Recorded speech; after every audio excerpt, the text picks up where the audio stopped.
All right, hello and welcome to Open Stage. Make some noise if this is your first time here. Or better not be your last time. Better not be your last. So, all right. Hey, this is a room full of many Amy's, many Martins, and some other people too. That's just how it is tonight, but it's very exciting. We've got poetry and comedy and music and storytelling. It's quite a lovely variety show. And there's also going to be a community open mic, so if you, at some point in the show, you feel like, oh my God, I must share something. There's a sign-up sheet over there, and you can sign up. There's a 3-minute slot. We hope to hear from you. All right. Well, I want to thank Amy Ellis. We wouldn't be here tonight in this space without Amy Ellis. Thank you for the Art Collective. Listen, I'm not making this up. Every time I come here, I buy a plant. We need to keep this place alive. So there's a lot of beautiful crafts and art here, and we are about to share our craft and our art as well. Okay, I guess I must also say that the show is sponsored by Longmont Public Media, Longmont's media market space. Makerspace. Market space? Makerspace. We are making, and this is a space, we are making the space. If you're interested in learning more about media, podcast, video production, visit longmontpublicmedia.org to learn more. And also, listen, there's going to be moments during the show where you're going to feel like really moved. And make noise if you're moved, whether it's like you ate a really delicious meal and it's that or you're laughing, make those laughs loud, because when people are up here trying to make you laugh, it feels really good to hear your laugh. So even if your laugh is about to come out and it's like a quiet one, put a little, amplify it. Okay, how are we feeling? We're feeling okay? All right, let's get started. So I'm gonna season this stage a little bit, if I may. My name is Amy. Adding to the many Amy's in here. Okay. The dentist tried to put his fist in my mouth, and at the time, I was used to being paid to accept this sort of treatment to my body. So when, at the end, I received a bill for his bad breath climbing like a burglar down my throat, an extracted tooth plus lots and lots of enamel scraping, I exhaled a giant breath, realizing that eventually our bodies catch up with us. He said my bad teeth must have been a result of growing up drinking New Jersey water, all that lead and mercury, and all the drugs that I greedily consumed for years, and all those days and nights where I forgot to take care of myself. I paid the dentist in cash, there's a discount if you look poor enough, and walked out with a mouthful of gauze and a tooth that used to be mine somewhere in a medical waste bin. How much am I willing to pay out of pocket for this body? Everywhere I go, I ask if they have a teacher discount. When I was a kid, my dad and I would spend hours at local garage sales searching through others' junk and unwanteds. He taught me how to haggle, and it has become my biggest selling point with partners. I'm not very good at saying no, at sticking to appropriate serving sizes, at committing to most things, but I can get you a great deal, I would say. Before I was diagnosed with HPV, a common STI that links most of us together like peanut allergies and Netflix binging, I was sitting in a doctor's office answering a round of questions. This was before we had more boxes for more genders on routine paperwork. This was before I knew I could call myself something other than what everyone told me I was. The nurse practitioner asked me about my sexual partners, my relationship to condoms, and birth control. Like my teeth, I was committed to a lifelong silent treatment to the rest of my body. I asked few questions. It was better that way. I'm now an age I never thought I'd get to. I didn't expect to live this long, which became the main catalyst for my lack of doctor's appointments over the years. The only time in my life when I was truly regimented about blood work and weight and health of the rest of me, when I was in the process of removing a part of my body that I misused and ignored simultaneously. My body is kind of like a car found on Craigslist with many discrepancies of how many miles are actually a part of my lifespan. Lots of curious cigarette burns and torn skin, and it makes noises I can't explain, and it often just wants to remain idle. A different dentist in a different neighborhood in Brooklyn shamed the size of my mouth. It's small, like my mother's. So interesting how we inherit parts of our parents' bodies. I have my father's earlobes and my mother's mental illness. Afterward, sores in the corners from the dentist trying to stretch me out to a shape that I am not. You know, I'm not sure about all this. I'm not sure why any of this is important or interesting to say, but I know that I haven't met a human, young or old, that understands every corner of their being. Is that even achievable? I know that when I was 15 and a half, blood buried itself in my underwear, like a messy love letter from my womb, and my mother gave me a box. It contained a paper calendar, a pad like an oversized Barbie bed, and a pamphlet about womanhood. This is how we handled my first period. But what kind of box would we need to navigate the rest of us? To figure out when to make doctor's appointments, how imperative flossing is, I still resist, and an overview of what happens if you live past 40. I had a dentist who I really liked in a different part of New York who was an Orthodox Jew from Florida. He was still in dental school, which was how I could afford care, and each session entailed me with my mouth vulnerably open, and Aryeh, my dentist, reciting to his teacher his approach to my mouth. I still have the mold of my teeth, crooked and incomplete, that Aryeh secretly gave to me on our last appointment. Strange how when parts of our body are taken or documented through x-rays or molds, we don't inherently get access to them. Perhaps this is why I always ask for my hair back when I frequently go to a salon. Otherwise, it is swept up with everybody else's. I don't want my body, my hair, my teeth, my breasts to just be swept away and garbaged. My body has been through enough, most of it by me. Maybe I would like there to be a museum for my body, for everyone's body. And we can visit our body museum whenever we like, no charge, no reservation, because we have the key. And in this museum, everything we were, everything that has been taken, maybe even some things to look forward to. And there will be no rush to leave. We can take as long as we need in our body museum. We can cry and we can reminisce and we can skip through some parts. An archive of our cells, of our blood, of our before. My museum would include a gift shop and a cafe and a library, of course. My museum would be full of windows so I can just look out. There'd be a fountain for wishes. I think it would be interactive for those who choose to visit. I just want to be able to hold on to what is left me. I want to remember before I forget. I need to remind my body that I've been here this whole time.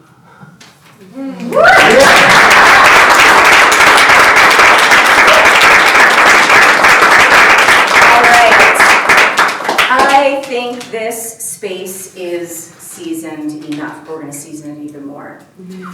Jen Yi is a comedian, storyteller, daughter of Chinese immigrants and mother. A proud 80503 resident, Jen found comedy in midlife and performs along the Front Range on comedy stages, small and large, appearing in the casts of Mom's Unhinged Comedy, Longmont Out Loud Sunday Comics, Story Collective, Boulder, Listen to Your Mother, and The Matriarchy Presents. This summer, Jen will take her stand-up on the road and will appear in her first show outside the continental U.S. in Juneau, Alaska. Learn more about performances, writing, other creative work at jennyyi.me. Please welcome Jenny to our stage.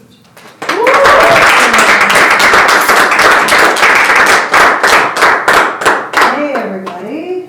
I'm sure you were confused when you heard daughter of Chinese immigrants, who in the room, what was going on stage. All right, well, today I'm not doing comedy. I'm gonna read a story, a true story. Again, my name is Jen Yi, and the story is called Ashes.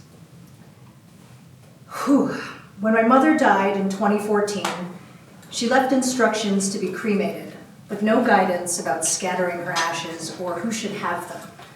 When I researched urns on the internet, I found out you could get a 5-pack, a medium-sized urn with 4 smaller ones about the size of a lime, for about the same price as a single large one.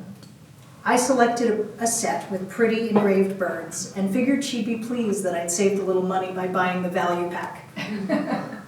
With 5 urns to go around, we decided her husband would get the largest one, and of the remaining 4, 3 would be divided between me and my 2 younger siblings, and the final urn intended to be buried with my dad, who'd passed away 16 years earlier.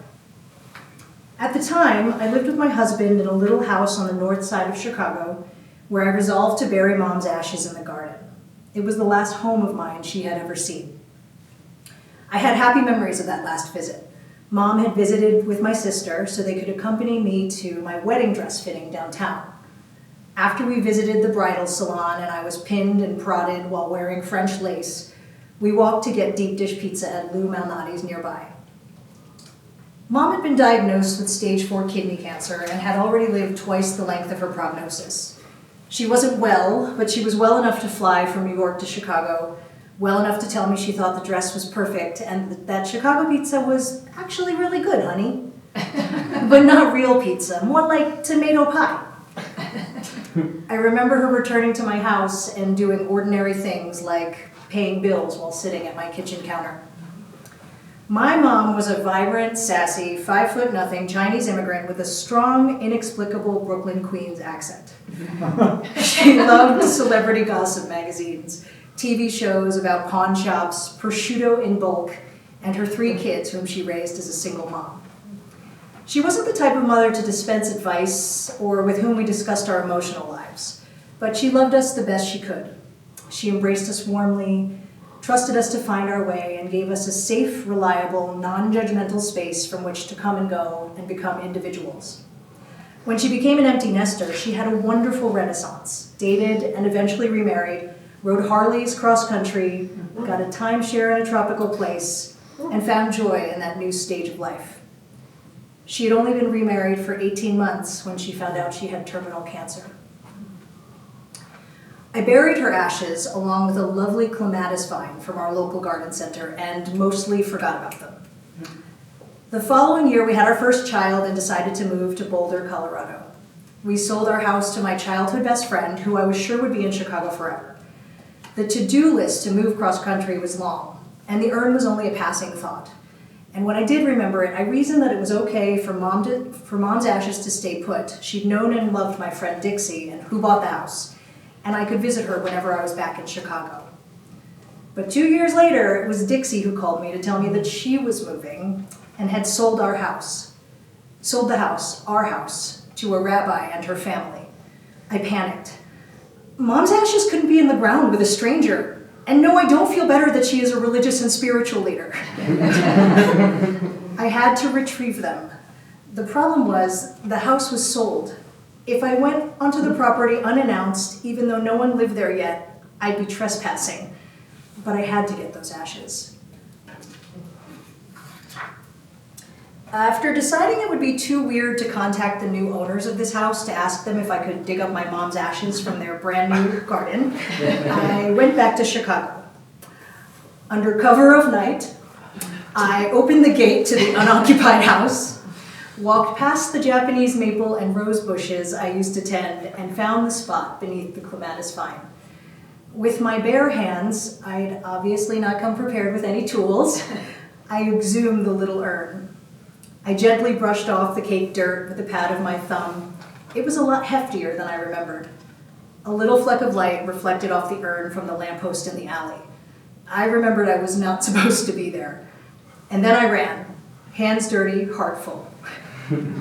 Since then, the urn has been in a pink-topped Tupperware with some old photo albums and copies of birth certificates, out in the open on a bookshelf, in a decorative tray on my desk, on a windowsill behind a framed photo. For the last 9 years, the interactions I've had with the ashes have been colored by the guilt of not knowing what in the world to do with them. One day, 5 years after rescuing the urn, I found myself doing that thing that parents do, finally getting my kids out of the house, only to sit down and start scrolling through photos of them, somehow missing them already. I scrolled back in time to when my 9 and 7-year-olds were infants, then toddlers, then round-faced preschoolers, before they had the ability to talk back or leave pee on the toilet seat and deny it. I couldn't believe how time had passed, how all of a sudden I got these little humans with budding interests and real personalities. I was sad. I wanted to talk to my mom. I surprised myself when I went over to my bookshelf, picked up the urn, palmed it for a moment, and placed it on my desk. I sat down, faced the domed top of the little urn, and said aloud, "Mom, my babies are growing up and it's happening so fast and I'm sad." When the urn said nothing, I started to cry stupid, fat, salty tears. I cried for my mom, who could never be reduced to a palm-sized anything, and yet when her grandchildren ask to see her, they don't mean photos, they mean the urn. I cried for myself, for a life without a mother, to call, to fight, to love, to doubt, to remind me of who I was and who I'd become. I cried because I wanted this inanimate object to tell me that everything was going to be all right. All it did was sit exactly where I placed it. The room felt quieter than before. I didn't have anything else to say, but I did feel better. The tightness in my chest had loosened with my tears, and I knew then that I'd made the right decision to bury, then trespass, and then unbury the urn with my mom's ashes in it. I don't know what you're supposed to do with your mother's ashes, but that day I replaced the urn on the bookshelf. I haven't interacted with it much since. I like to imagine that whatever Mom said was the perfect thing that I needed to hear in just that moment.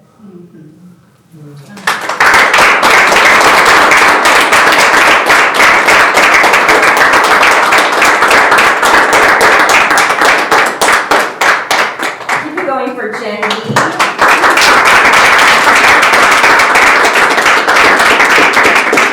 I would say that's the most moving story of trespassing I've ever heard. Thank you. All right, here we go. How about some music?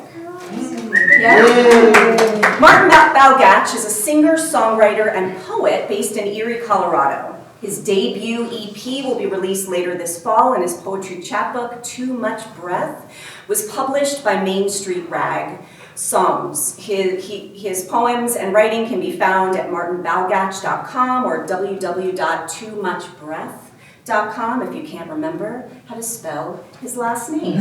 But you can ask him how to spell it after our show. Please welcome Martin Balgach.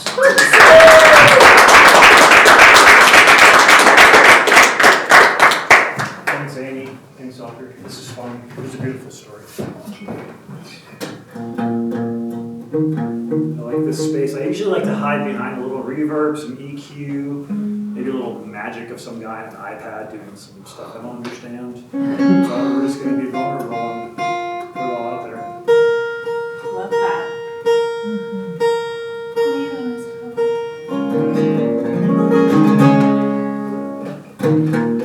Almost there.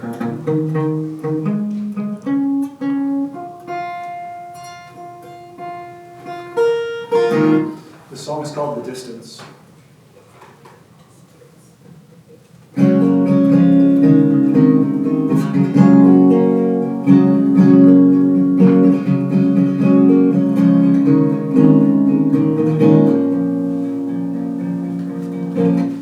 Studying the distance, yeah, I knew the way. Like a map unfolded out in the rain. I told you the trouble, and you told me your name. Now these are the things I can't explain. Who's to blame? If we're not the same, there's no shame, 'cause we're all insane. Yeah, we're all insane.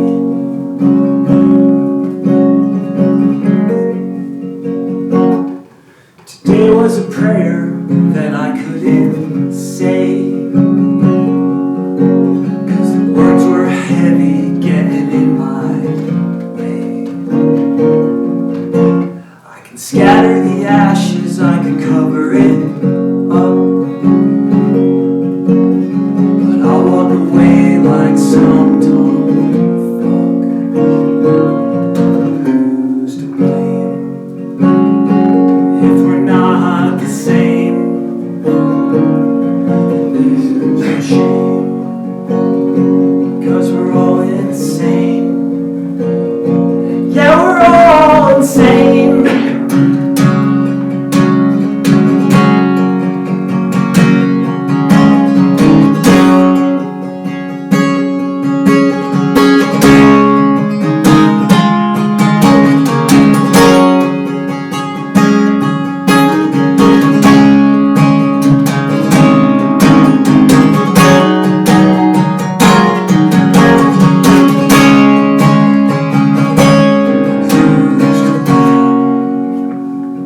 If we're not the same, there's no shame, 'cause we're all insane. Yeah, we're all insane. Yeah, we're all insane. Yeah, we're all insane. Yeah, we're all insane.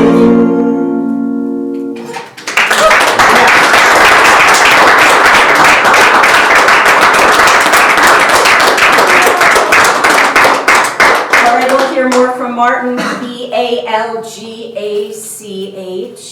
Thank you, Martin. Okay. Born in a cabin. I built myself, raised by wolves. Doc Martin is an enigma. Part 18th century Scottish Jacobite. I didn't write it. 1950s leading poet, and 2020s all-around eccentric. This bohemian time traveler is the guy you didn't know you needed. He's sweet, he's loyal, and if you get too close, you'll stick. A rectal impressionist, I've never said that on stage before, and an illiterate poet. A proud Luddite, enjoying the fall of Western civilization, raised on hosed water and neglect. Please welcome.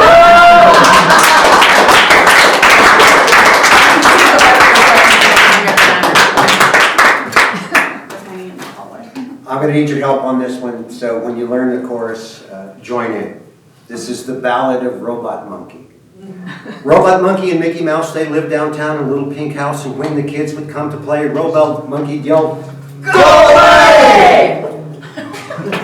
Oh, Robot Monkey, don't be so mean. Elvis brought you a jelly bean. Now, Robot Monkey, I want to be your friend. Why'd you have to go and drink all that gin? There's an AA meeting right down the street, but you won't go because of your rusty feet. Now look here, Mouse. You call me a drunk. All that weed you smoke could fill a steamer trunk.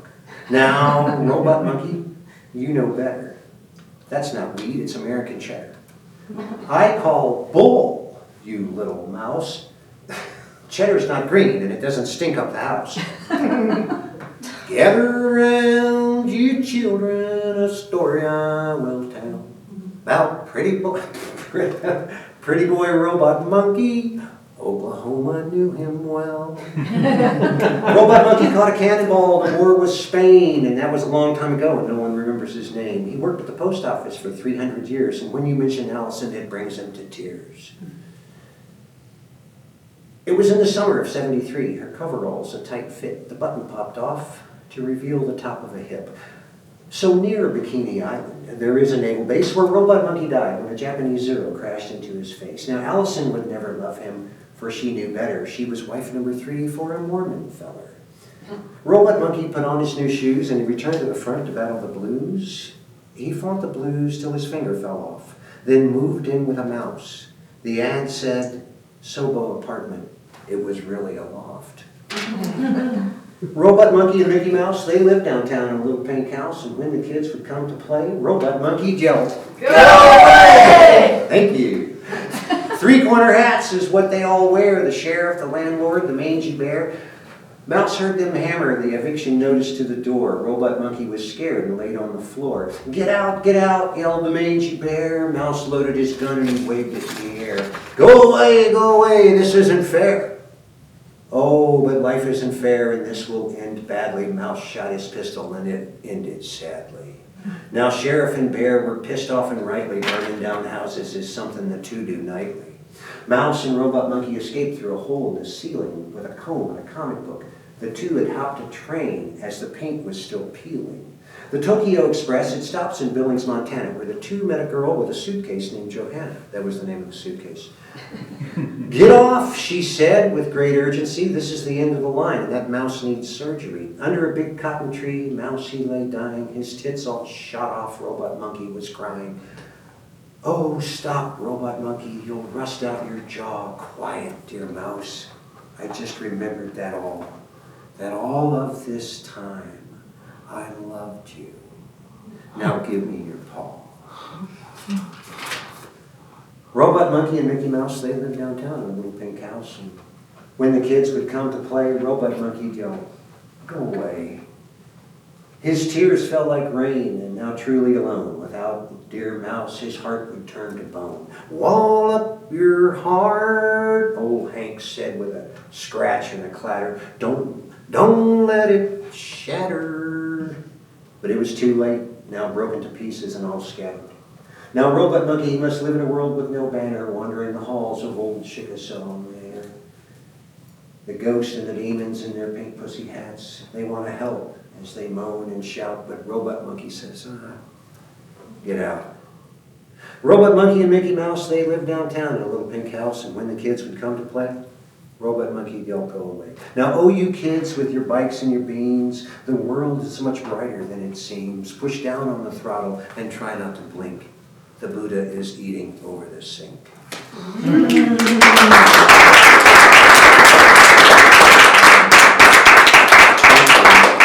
Take the hat off this one, get my hair going the right way.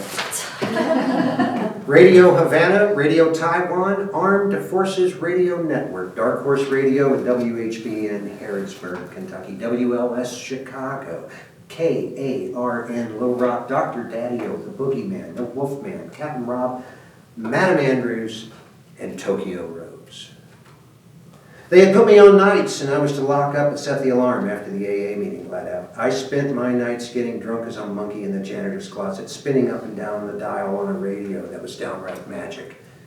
Through the smell of cleaning products and dirty mop water and the need of dumping, I'd seek out the best stratospheric skip of the night. FM was off the table, but for the few nights when I could pull in radio out of New Orleans. AM was my baby. Superstations blasting out of Lincoln, Nebraska, and damn it, I'd do a little dance if I could get me some WHO out of Second City playing the hits and the dusties. This black box in my possession kept me entertained for hours with disembodied voices falling from cool night skies. The janitor's closet had become a transporter. Some nights I was taken to the Ryman Theater, a church, before becoming the home of the Grand Ole Opry, both sacred places to me. Other nights I was riding along in a Peterbilt or a Western Star with the knowledge of a $5 shower ahead on I-80. And I loved my border radio. All-night DJs talking to the pole and having to make up the end of stories as signals faded in and out on sunrise stations as they began to power back at dawn. I'll never know if the brown mare named Maggie made it home. The lead story on one night on KORN 1490 out of South Dakota. In 1996, the Telecommunication Act was signed into law and for all intent and purposes killed radio, and if you ask me, it was murder. Dr. Daddy-O and the Boogeyman, all Denver legends, gone. Small town radio with shows called Swap Meet, where neighbors would call in and offer items found in their barn and were willing to let go for under $50. Some I had trouble holding on to when I was a drunken church janitor, but,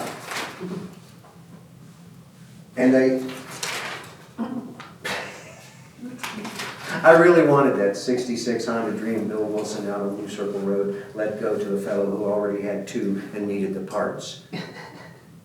Sunday afternoons I would go out behind the garage with a Made in Japan napalm transistor and listen to the good news, broadcasting the gospel from Ozark Mountain churches. With an out-of-tune choir it hurt to hear, backing up the fire and brimstone. Yeah, I get it. I'm a sinner, that's why I drank. I would listen to the whole thing because it was the only thing on. Tabletops, low boys, transistors, the blah punk AM, FM in my Volkswagen. with chrome preset buttons. Hell, I even built one out of toilet paper tubes and copper wire. Every home had one, and it was always on, connecting communities, acting as a passport to faraway places. I miss radio and talking back to the top of the hour newscasters and shuffling through a traffic report. 8 tracks, cassettes, CDs, iPods, MP3s, streaming services, podcasting, and sobriety. I don't have to listen to anything I don't want to anymore. There's a brown horse wandering down the street. I wonder what that's all about.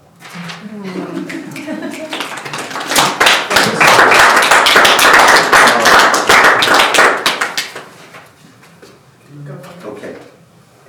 How to lift your spirits at the airport. Find a kitten. Kittens are difficult to find at the airport. Maybe a picture of a kitten will do, but don't give up hope. There's that word again, hope. How does one hold on to hope? I tried to play along, but after a long, uncomfortable silence, I blurted out, I don't hold hope. Hope is a Grateful Dead record with a scratch in it, needles stuck in a groove, jumps like a Willie's, and plays in the background as I make coffee in the dark. I don't hold on to hope. It plays in the background, jumps like a Willie's in four-wheel drive. If that's not hope, I got out of bed and made coffee one night. Sometimes I turn off the radio. Now, did you ask me about hope or how to lift your spirits? Let me tell you a story about a rooster. Once I had a rooster named Cletus. He was French and he smoked little filterless cigarettes. He liked to ride in the front seat of the truck on trips to town. I parked in front of the hardware store, and Cletus would sit curbside with his window down, smoking little cigarettes and talking with passers-by. He was a very popular cock. And would act proud when the ladies would comment on his long tail feathers. He enjoyed holding court in the Ford F-150, leaning back to see himself in the side mirror. If I stayed too long talking to old man Wilson's kid next to the paint mixer, Cletus would start flicking butts off the barber pole. Henry would leave his chair and poke his head in the door and call out to me, "He's doing it again." Now, Cletus was an Army veteran, but he didn't talk about that. I found out when I came across the photograph in the hen house under some straw. Faded black and white with a rooster wearing a helmet. Korean War, I think. Although he mumbles stories of Germany and a girl named Greta in his sleep. No, you asked me, and I told you how to lift your spirits. Should you be missing a little hope or need to lift your spirits, call your daughter and put on a tie for the call.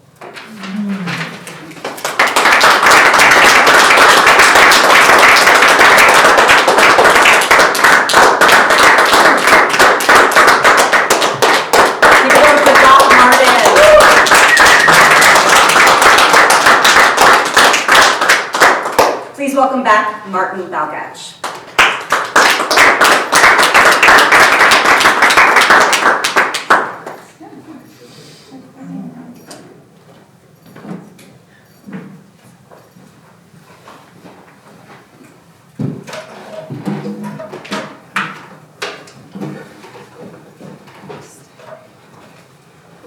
I think this is the only spot in the world where there's 2 Martins performing something in a row. It's not very common. It's kind of an honor.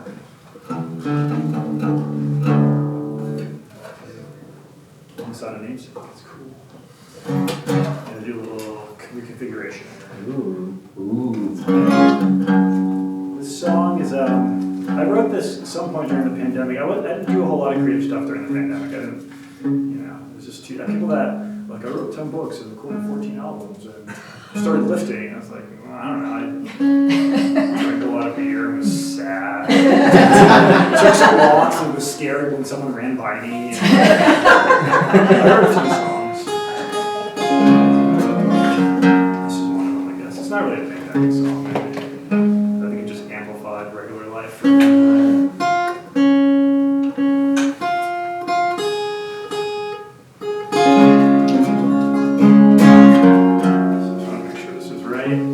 Take the extra moment here.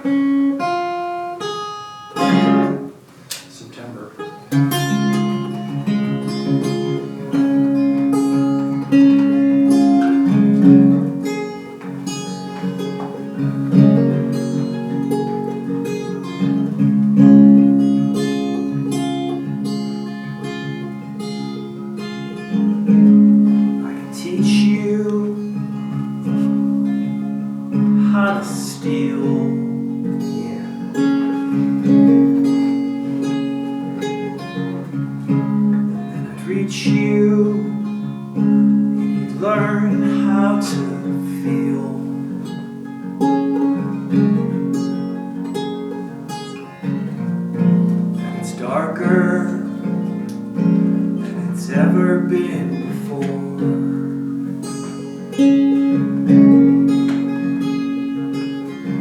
And it's harder, and still I'm wanting more. Still want more.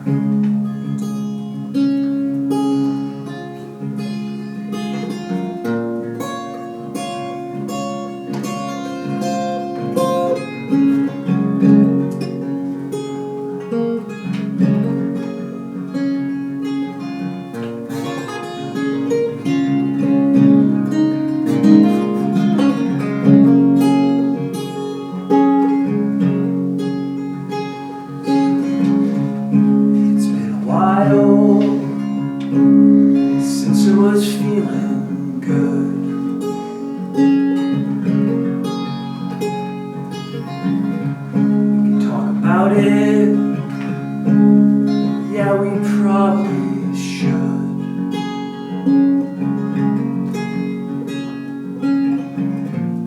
But when I'm in it, the minutes take me down.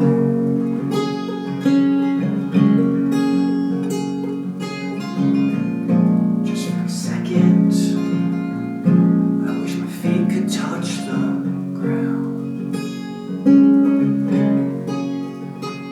Touch the ground.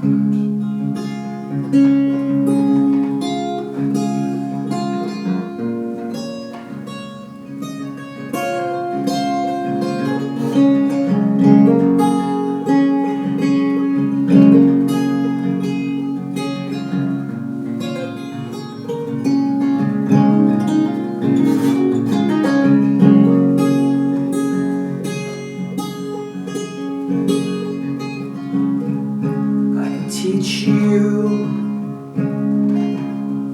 how to steal.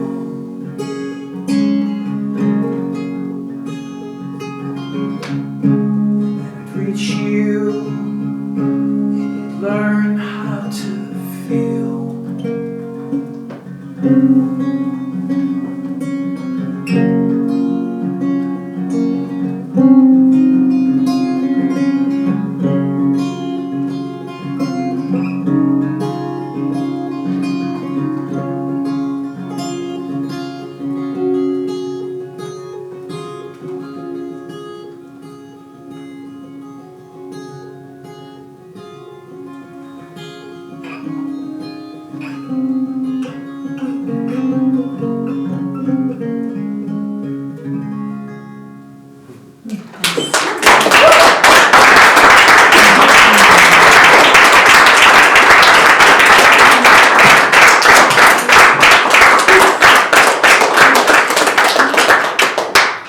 How about a break? Let's take a 5-minute break. If you, we're gonna have an open mic after, so there's an open mic sign-up sheet over there. Support this great show. If you wanna share some of whatever's in your wallet, there's a Venmo as well. Do what you need to do, meet you back in 5 minutes. Let's welcome Martin Balgach back to our stage.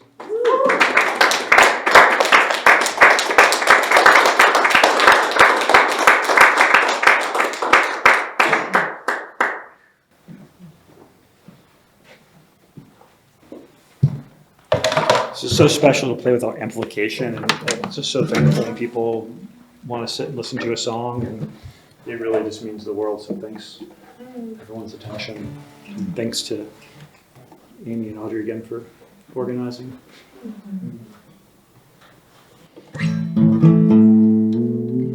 This next song is going to be out on all the streaming platforms here in the next couple weeks.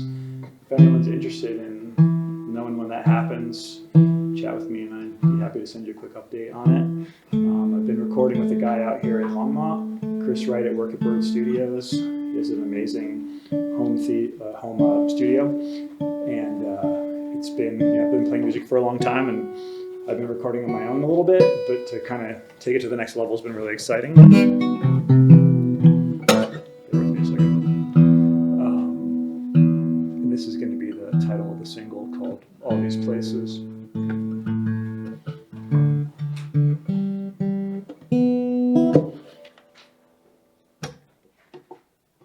just harder than it has to be with capos and weird tunings. So it's all worth it in the end. All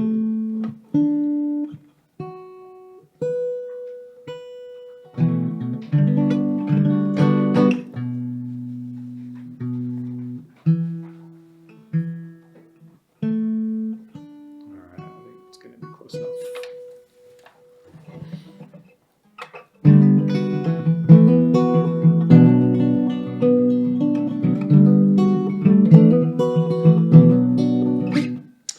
It's a little tricky in here because got a couple different temperatures going, so I can't play it if it's not quite right.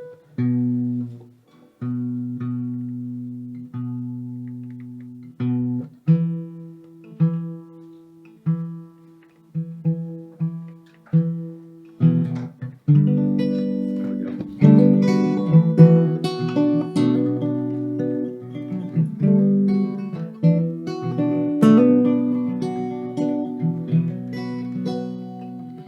Can you tell me what you know about the places I will go? And if you think it's hard to see, you should try being me. Oh, where we go, all these places I should know.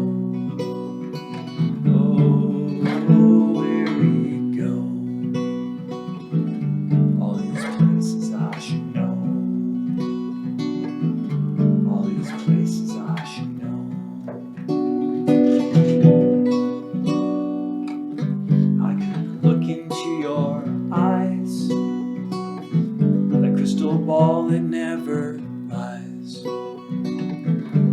can want until I die. I can run, but I can't hide. Oh, where we go, all these places I should know. Oh, where we go, all these places I should know.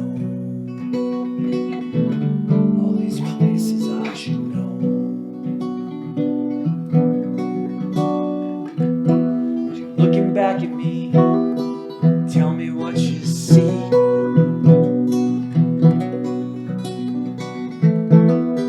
It's everything I am, it's everything I need.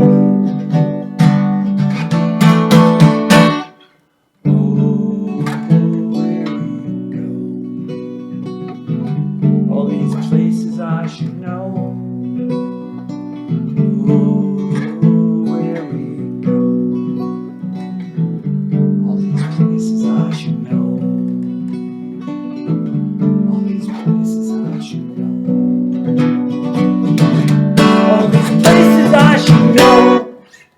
Thanks for listening.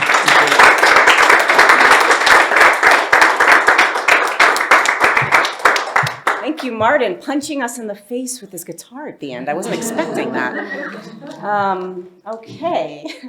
Addie Lynn is a Denver-based comic who was once described as a pretty lady, but with some masculine features. Please welcome Addie to our stage.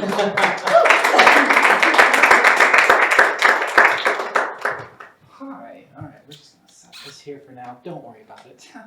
Awesome. Thanks for that intro. I mean, you guys can tell, right, that I'm like really hot, right? I mean, Right? I like to put the trap into thirst trap, so.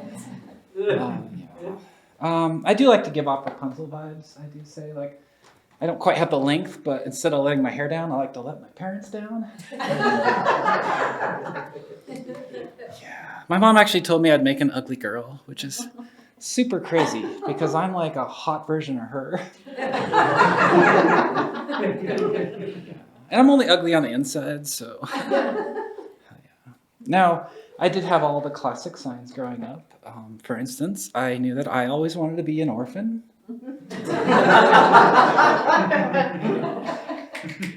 Yeah, especially, right? Like, especially when you get to sing and dance while you're cleaning the floors, right? Like, I was a huge Annie fan, if you couldn't tell. So I also begged my mom to be a ballerina, but she put me in tap dance. So I actually choreographed a dance number to Tomorrow, from Annie. It was like, the sun will come out someday. Bet your altered bottom that tomorrow. I was actually just doing Morse code for help. I'm trapped. Another big sign I had was as a teenager, I worked at a sub shop, like looking back to all those times, like where guys told me to make a sandwich that was super validating. I love when they would mansplain how to spread the mayonnaise. Actually, yeah, it turns out Malaise is actually not a sandwich condiment, so. I'm actually still looking for my daddy Warbucks, so if anyone. Oh, yeah. I know with that tap dance number, I'm kind of a regular Ginger. He used to be Roger, sort of thing. Yeah, you guys got that reference. I know that's gonna smash at the nursing home.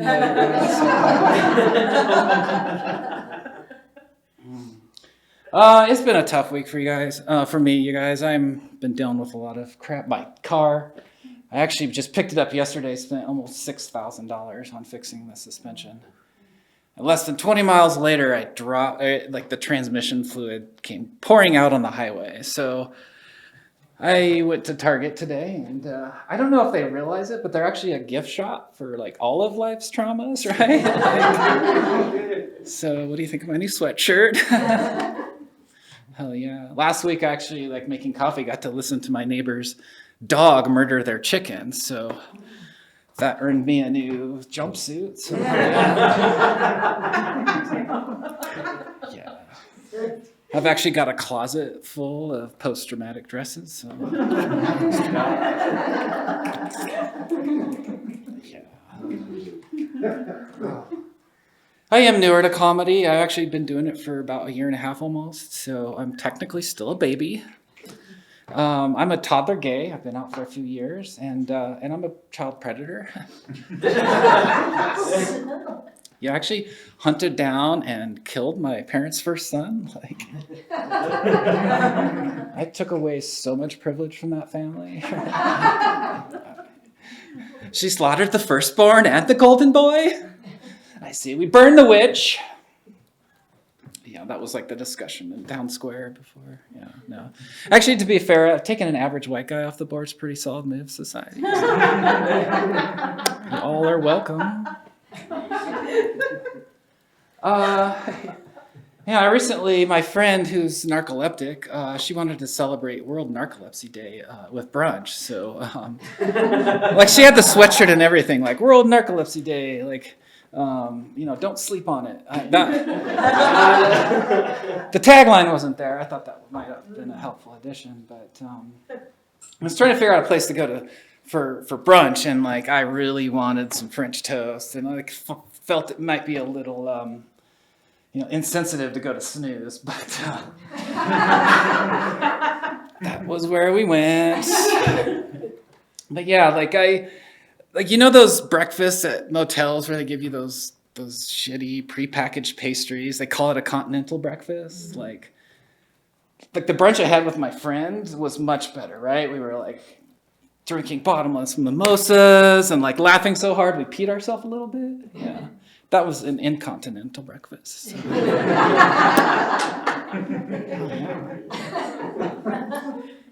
Well, I was asked to do the automaton. That's why I brought this.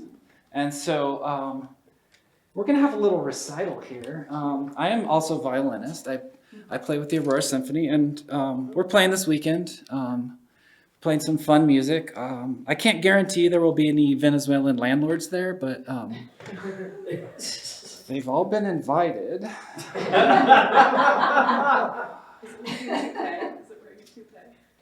Yeah, she's got.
give it up for, one more time for Addie Lynn.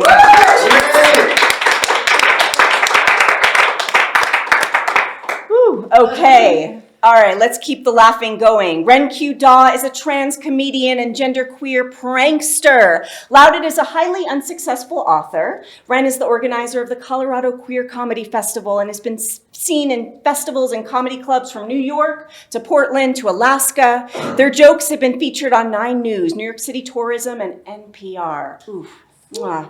You can catch them on their first national tour, the Pretty Witty Gay Comedy Show, throughout this year. Please welcome Ren Q Daw to our stage. I've never had someone be like, NPR, what a credit. My God, that's incredible. Can we give it up for Amy really quick for being such an incredible, consummate host. And thank you to Audrey and our other Amy's for making this happen. Y'all, I like prepped some jokes and I was like working them and I was like, it was like having one of those days where it's just like you're like writing something and you're like, this is like terrible. Like what am I trying to say? And so I'm actually interested in telling you the story that's like been bouncing around my head. Is that okay? Is that all right? It's not necessarily funny, but it's like worth telling. Okay, this is a real story. Okay, so okay. I when I was a little kid, I lived in Massachusetts for a very short time. And while we were there, we had the most beautiful backyard that was next to my house. And it was just this like super witchy, magical forest. And in my brain, it was like this beautiful stream and there's all of these ferns and it just is like a magical rainforest, like fairyland castle. And there was this tiny beach. And I mean, it wasn't even like it wasn't even like a quarter the size of this stage. It was just the most tiny, I mean, it was like barely even a sandbar, right? And we called it the Pirate Beach.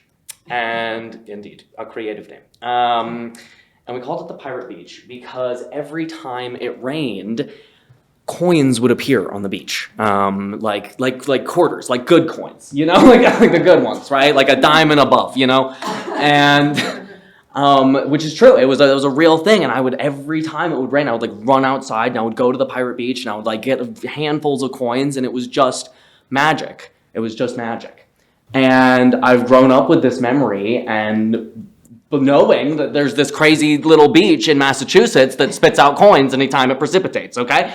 And it's important context for you to know because I got to go back just a couple months ago and I was in New York for a show and I was just finishing up my first national tour as a comedian, which was really cool. And I finished my show in New York and I got a really sad call from a close family friend that she's not by blood my aunt, but she is by, kind of all other virtues my aunt. I got the call that my aunt was suffering of a brain tumor and that she didn't have much longer left. So fortunately, I was only a 5-hour drive away and I was like, well, 5 hours is nothing. And so I'm just going to drive to you right now.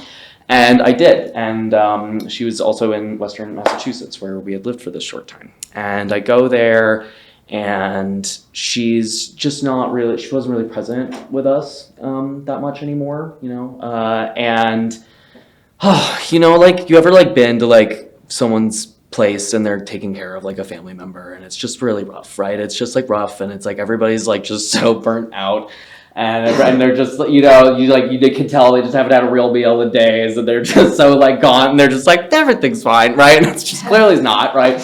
And so I like do, like the good, like I try to be like the nice boy that my mom, raised. And, I went out and I got them some food and I cooked them some meals and, we just did the dishes and we did what we could, right? And it was very strange because it's like I have a bunch of weird pocket jokes that I like keep in my pocket, that are like kind of stage jokes and kind of not. You just throw them out whenever. And so I'm making these, silly little dad jokes here and there. And they're just so thrilled for the joke. They're so thrilled to laugh at anything at all. And I was able to sit down with my aunt. Her name is Tiana. And she wasn't super with it, but I was able to, brush her hair and put on a little lip gloss. And I was just going to tell her some stories along the road. And naturally, she's a very kooky auntie, and so I told her all about being a whore on the road.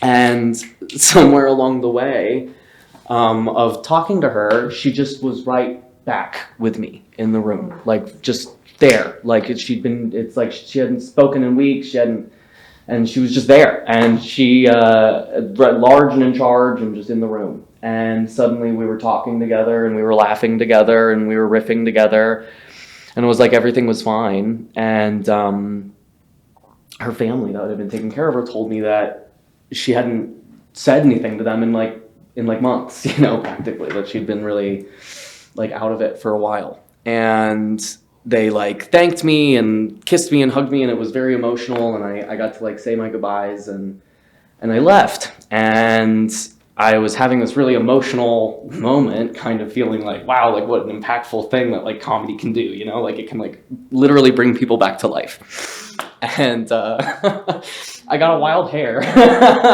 and I was like, I gotta go find fucking Pirate Beach. And so I drive another 40 minutes to Northampton, Massachusetts, and I find our old house. I didn't even have the address. I just am looking for the like fence posts next to the cows that I remembered from my youth. And I found it. And there was clearly a lovely family that lived there, and so very unceremoniously did I trespass through the woods, as we were counting many times tonight. And it was just this massive woodland that had not been maintained. And there used to be a path. There used to be a path to the Pirate Beach that you could follow, that my parents would maintain, because I was a wily 3-year-old that couldn't be trusted and needed a path to know where to go. And the path was completely overgrown. And so now I'm like lost in the woods. It's like cold and raining outside. I'm totally trespassing. We're in places that are literally called Deerfield because there's so many deer and people shoot them. And like, and I'm wearing a leather coat, and I'm just like, okay, great, good job, Bren. Here we go. And I just try to find it, and I started to hear a creek, and I was like, oh my god, if there's a creek, that's got to be the creek. That's got to be the creek, right? And so I find the creek. And I'm just elated, and I start looking up and down the creek. I'm there for like an hour, and I'm looking all over for Pirate Beach, and I finally find the sandbar. And I know that it's Pirate Beach, and it's raining, and it's like the perfect moment, and I'm like, oh my god, and it's raining, and so there's gonna be coins. There's gonna be coins at Pirate Beach. I gotta know if the magic is real. And I was having an absolute mental breakdown, and I find Pirate Beach, and I can't find any coins. No coins, there's nothing. I'm just digging, and my hands are in the stream, and I'm wearing like shoes like this, and I'm in the creek, and I'm just like digging. I can't find any coins. I don't find any coins. And I like literally like fall off a rock in the creek as I'm trying to like gracefully be, you know, pebbling across the creek. Fall in the water, complete absolute mess, and I'm crying, and I'm like crying about Tiana, and I'm crying that tour is over, and I'm crying that I can't find a stupid fucking coin in the creek because I just needed the magic to be real. And I put my hands in my pockets like an upset like kindergartner, you know, the way they do. I just go like, and I feel a coin in my pocket. Which is weird, because why would we carry cash anymore? Nobody carries cash anymore. And I pull it out, and it's like a good coin. It's like one of the $1 coins, like the Sacagawea coins that used to like mean it felt like $1 million as a kid, even though it was one, you know. And I'm like holding the coin, and I'm like sitting in this freezing cold creek. And I like realized that like, you know, sometimes we bring the magic. And I took the coin and I put it in the beach. And I left it there. I'm a comedian, what the fuck? And so I just, I've not written this story. I've not even like told the story really, but like this was like in my heart, and I just like had to tell you that like sometimes you can't find the magic because like you're the one that's meant to bring it. Yes.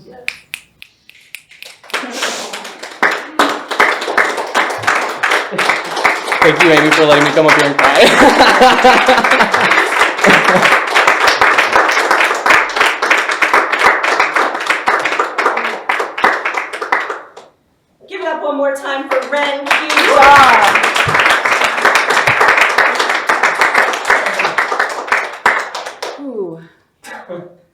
Full circle trespassing. Give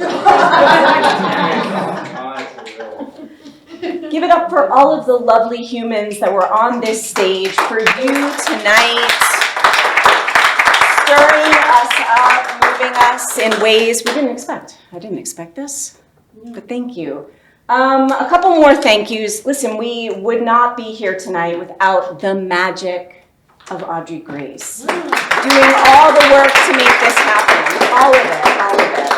And so I must say again, art should be free. We should be able to walk in and just digest and take it in, but also it takes a lot to put something like this together. So if you have a few extra dollars or 10 or 500, just snap that Venmo or put some change or dollars in that can, and it goes to more of this. We need more of this in our lives. Please, please.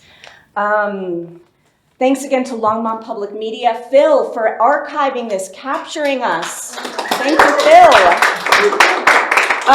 Thank you to Tumbleweed, this great space as well. Thank you for allowing me to buy a plant today.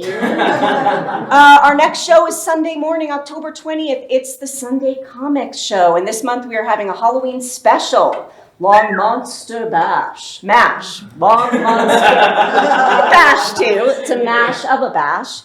Come enjoy comedy and brunch at Bricks on Main with brunch and drinks by Miss Chrissy's Bistro. There's more information over there. Take it with you, put it in your pocket, support. Visit longmontoutloud.com to find out more information about shows that are going on. And we have an open mic. So if you've signed up, I'm about to call your name. We do ask that it's 3 minutes long. A light will pop up at about 2 minutes, 50 seconds. Just like when you go to a buffet, you want to eat it all. And me, I guess I do. I want to eat all of it. And then I wonder about my choice of what pants I wore. But it's also nice to leave yourself wanting more. I'm not sure that metaphor was great, but my point is, leave us wanting more. Thanks, Audrey. Ooh, all right. Please welcome to the stage, Eric Fishman.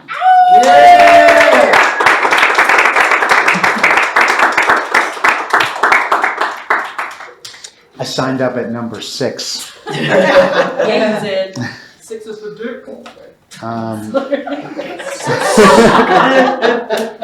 guess I have time for 2-ish poems. So I wanted to read a poem about going to the dentist because of what you read at the beginning. This is called I Promise I'll Write. The dentist tells me the bulge between my teeth is probably not cancer. But don't worry, they'll biopsy. He says it's been growing for 9 months. He thought it would just go away. They usually do. I think of my cousin who at half my age had a piece of his tongue removed and chemotherapy in the back of his throat. My grandfather, Alav Hashalom, who died of a polyp on his esophagus. My father, Zichrono Livracha, who always smoked and, The mass in my chest turned out to be a lipoma. The headaches have never gone away. Nothing malignant, nothing deadly. I can't help it. I worry myself into apocalypse. I dizzy myself into tornadoes. I think I won't live to have children and try not to swoon. It's very common, the dentist says. They'll laser it right off. Nothing to worry about.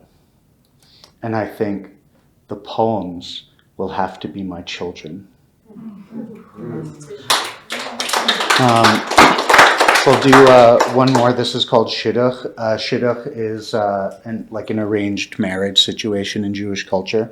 And the person who does that is called a shadchan. So there's a person whose only job is to arrange marriages. Shidduch. Tonight at the Jewish singles mixer on the rooftop lounge, the moon was an orange ghost masked in cotton. The speaker was an Orthodox matchmaker who believed in 2 things, go deeper, and listen, reflect, connect. There were 6 guys and 1 girl. Meanwhile, the thimble moon rose higher. We talked about our top 10 qualities in a mate and whether or not looks mattered. The moon looked like a heavy eye opening. We split into practice pairs, and the girl said her priorities were religiousness and having it together, neither of which qualified me. The clouds fled the moon, who painted a white lane across the black water. The boys were clever, the kind of Jews who wear gold chains with the top button unbuttoned, Persian, Syrian. They were not looking for wives. The moon's cheeks flushed pale as winter. There was a real Trump vibe, and the matchmaker said, if you ever want to talk to your kids, you absolutely must keep Shabbos. The girl was cute, divorced mother of 3. We got along despite the disconnect. She took me on a tour of the Hilton next door, and the moon followed. The pillars and fountains were like Istanbul or Marrakesh. We made each other laugh, had good eye contact. I think we must have been flirting. But the moon hung in the empty sky like a mollusk. It spat pearls at the wild Pacific. It swallowed me in its silver. I just could not stop looking at the moon. Yeah.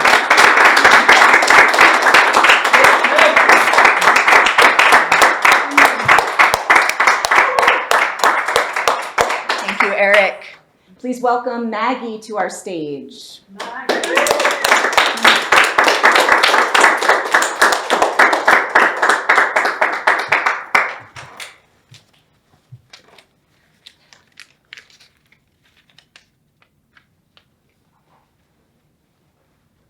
How do you exert your meditative right to human bliss? How do you exert your human right to meditative bliss? 6-second kiss? A first star wish? How do you exert your human right to meditative bliss?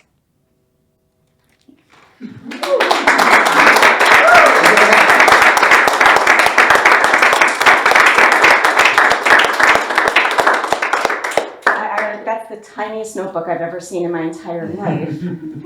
It's phenomenal. Please welcome Morgan to our stage.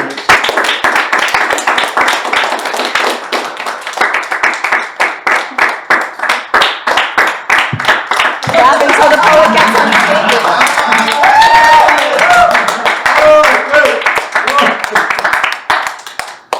Don't lose it, don't lose it.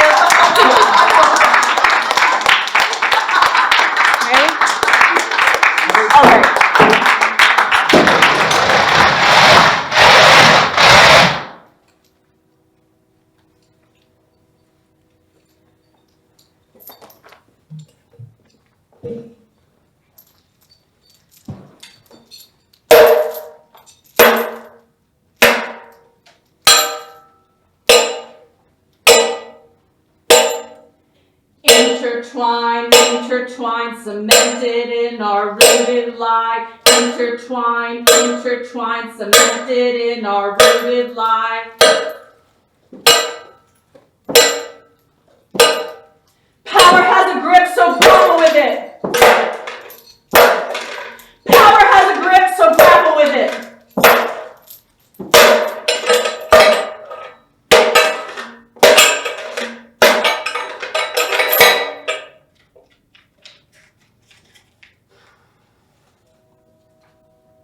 The babble of the fractured republic, the babble of the fractured republic, the babble of the fractured republic, the babble of the fractured republic. It plagues me as we count down the years. It plagues me when the compromised school. It plagues me, the purveyor of terror. It plagues me. Just sell out. Just sell out. Just sell out. Just sell out. I've been in a deadly spin under the twilight of your anger. I've been in a deadly spin under the twilight of your arrogance, and power is a vice, so grapple with it. Power is a vice, so grapple with it. We can overshadow the Statue of Liberty. The presidency is translucent. We can overshadow the Statue of Liberty. Revolution, reject the presidency. Revolution, reject the presidency. Be reunited under our translucent priorities, a new day, a new dream, renewed with purpose. Part with your illusions, part with your blue dreams. It's the time of change, and our fortunes can change. It's the sellout empire. This is the sellout empire. The chief is on fire. The merchants of fear have their power naked and short. But we can bite back. So rich and so poor. So rich and so poor. We make a killing from killing. We make a killing from killing. We make a killing from killing. Abuse your power, excuse your power, abuse your power, excuse your power. Interest is a form of discrimination. It's based on property wealth. Interest is a form of discrimination based on property wealth. Bias is held by our institutional structures. Bias is held by our institutional structures. We need to redesign equitable alternatives. Wealth inequality, corporate welfare, industrial pollution are symptoms. The fears and chills. There are fears and chills. The economy has an underlying illness. The economy has an underlying illness, and we're profiting from people. And we're profiting from people. Thank you. Amy Herman. This is a poem by my favorite poet, Amy Herman. They're sitting right there. It's called Riot Girl. Because we have run out of time for vows. We know we let you come inside of us all of those times because we know that condoms are inconvenient to you. So we swallow, we inject, we rush towards the back of the Walgreens whispering for Plan B, and sometimes we drive through state lines just to access care. Just to take care of what you unapologetically leave inside of us. And we know that you've had a hard day and we shouldn't interrupt. We know it's best to be anodyne, legs, ankles crossed, hair rigid, never relaxed. But have you ever swallowed a calendar before? 12 months, 52 weeks of complicit. I just want to listen to L7 scream their songs, the Butchies. I've never heard that song, but I'm going to listen to it now. That speech by Angela Davis where she articulated her rage, accumulating decades of America's dissociation with democracy. Your words, fire me up. That space behind my throat where I hide my hunting knife. That space behind my throat where I hide my hunting knife. Percussion against my organs makes me feel like I'm not the only one. Percussion against my organs makes me feel like I'm not the only one. Somewhere in my belly lives every Riot Girl song. When I'm alone with a man, I curl my mouth towards it. Use teeth to rip it open. Each verse piercing, demanding, spit plasma into the air to create an awakening in the sky. God, Amy Herman, how many times will you keep trying to lock our bodies with deadbolts made of laws signed with blood and duplicity? How many times will you keep trying to lock our bodies with deadbolts made of laws signed with blood and duplicity? How much more before we sew our silence into a quilt made from generational trauma and take back everything you have taken? We carry mattresses on our back because of all the time you buried a piece of us in the springs. We carry mattresses on our back. What's the opposite of an apology? What is the antithesis of a smile stewed into a face because no one seems to like women who are stoic? No one seems to like women who are stoic. There is a story creased with corners, editing inaccuracies about glass ceilings and convention halls where we hoard speakers behind our knees for more endurance. We led, we broke through. We led, we broke through. We did not wait for an invitation. And then we voted. And you kept elasticizing the square footage of the room to push us towards the back. You kept elasticizing the square footage of the rooms to push us towards the back, dear America. You would not be here without the ones who keep trying to lock out. Dear America, we will create our own alphabets, architecture ourselves, beautiful buildings and positions where we can lead. Dear America, we have run out of patience, out of breath, out of amnesty for you. Dear America, we will not sit down complicit any longer. Dear America, we are about to take up so much more space. Amy Herman!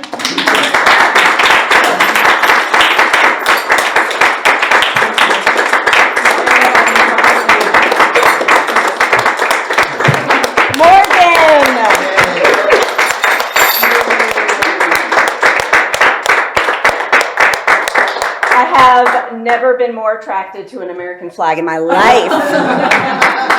Thank you so much for being here. Come back. We're going to continue to do this. Talk to each other. Let each other know how much they moved you. Give it up one more time for all of you for being here. Have a wonderful rest of your night. My name is Amy. Your name is you. Get home safely.